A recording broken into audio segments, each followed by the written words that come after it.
Hello, I'm Brett Settles, and in this Revizto training session, we'll be focusing on the dashboards. The dashboards revolve around all of your issue data in any given project. So as we type in the commentary, the filters, we create any sort of status changes, all of that can be accessed in dashboards. When accessing dashboards through the workspace, we can see that here we can find different dashboard configurations for different groups of people or potentially different reasons such as RFIs or coordination meeting issues or anything that generally needs to be grouped together. Now inside of each one of these dashboards is where we can see the different charts, and the charts are where we really drill down into the data and begin to show who has the issues, what are the statuses.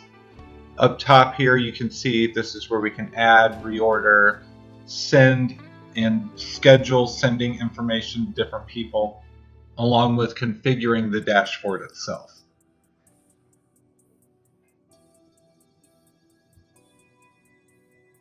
Now when we go and create a new dashboard, we will be creating a new group of charts. Here we can focus on some of my issues that I have in any given project. Below that you'll see presets. This is where we can upload any sort of reporting presets we have on the license. Under privacy, we can choose if we want to include private or public and private issues, something reserved for administrators. Visibility, we can choose if we want to invite people to this dashboard or make sure that everyone can see it. When we save it, we will then have our dashboard area available to us, and we can begin to create charts inside of the dashboard. Here we can do something very high level focused on my issues alone. So we would choose something like a status flow chart, have that chart take a half of the web page or even a full size web page.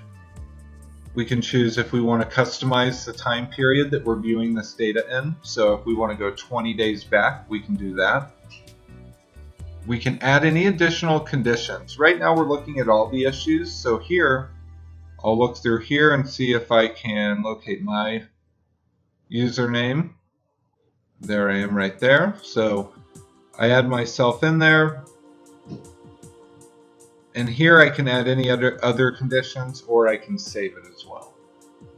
Then we can see that that chart will populate that dashboard.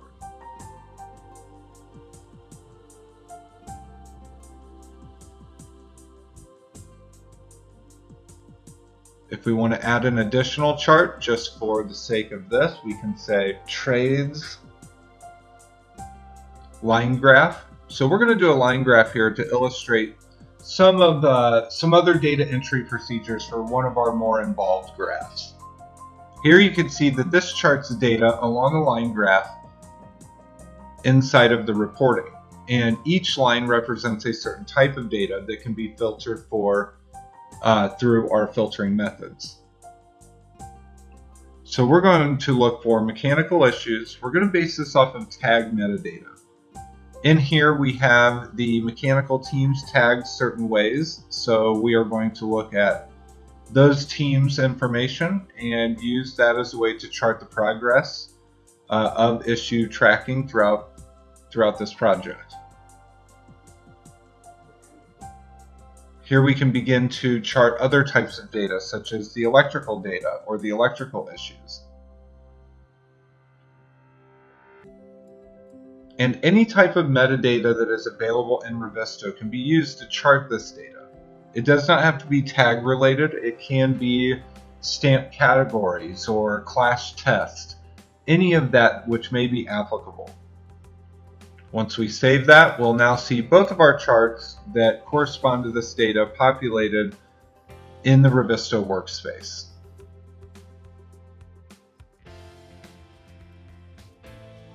In each of the charts, you're going to see some other options, such as the ability to reorder the charts based on what you want to see first. If we want to reorder again, we simply click that button, drag and drop, and then save our configuration. By configuring, we can go back in and change some of the original settings of the dashboard. By scheduling delivery, we can schedule this information to be delivered to a certain individual at any given time, or a group of individuals.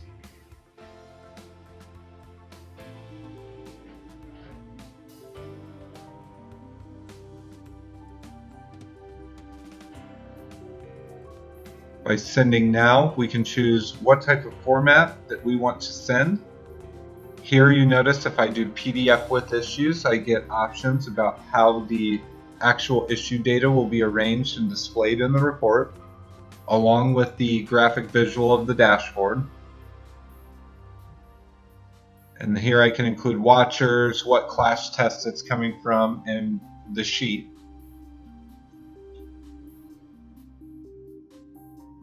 Choose to send, and you'll see that that chart has been sent. Now what we're going to do is we're going to go look and see what are you expecting on the email side of this chart. Here we can see the email has just arrived. When I click on the email, I'll notice that I am given a link to a PDF report. When I click on that, it will enable me to download that PDF report.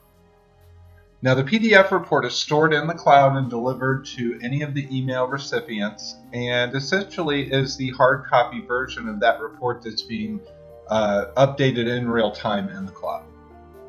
When the file is finished, we can click on it, and we can see that it is given our company's icon, a cover page, shows us the overall graphic, and then dives down into the details of the issues with the correspondence or the data that was chosen in the dashboard creation.